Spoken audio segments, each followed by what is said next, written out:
कभी सुना है कि पुजारी ने एक कमल को ये बोला हो कि मैं तुम्हें भगवान के चरणों में नहीं चढ़ाऊंगा क्योंकि तुम कीचड़ में रह के आए हो, यानी तुम्हारा पास्ट जो था वो कीचड़ था।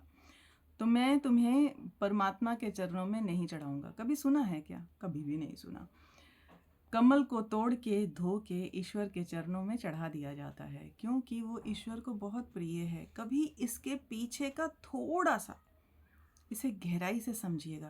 परमात्मा को कमल क्यों प्रिय है कीचड़ में रहने के बाद भी?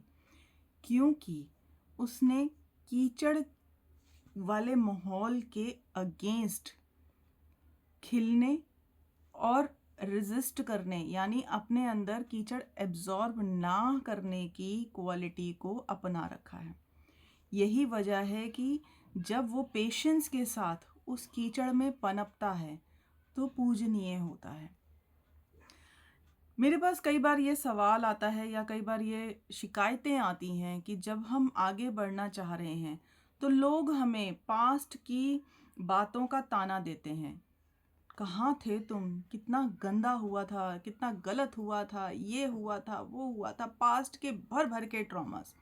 लोगों के पास आपके लिए वही पिक्चर है जो वो क्रिएट करना चाहते हैं। आप किसी के हितैषी, प्रिय शायद ही होते हैं। उनको अपनी पिक्चर, अपना फ्रेम, अपना जो मीनिंग मेकिंग उनका सिस्टम है उसके अकॉर्डिंगली आपके प्रति विचार बनाने की और शेप देने की आदत होती है। अब जब आप उस फ्रेम से आउट जाते हैं तो वो बौखला से जाते हैं, परेशान हो जाते हैं। वो बार बार आपको वापस उन्हीं पुरानी बातों को याद करके उस फ्रेम में वापस लाना चाहते हैं कि क्या आप सेम एक्शंस लेंगे, क्या करेंगे।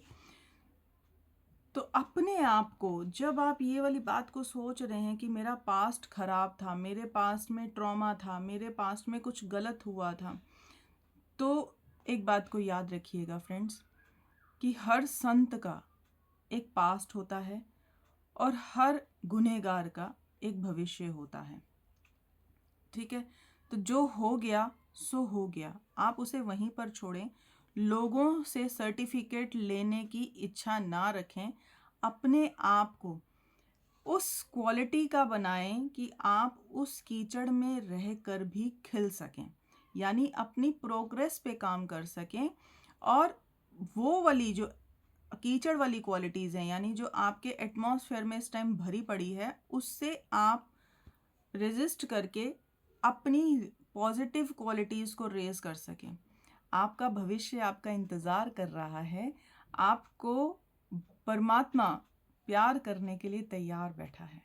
एक बार इसे समझने की कोशिश करें।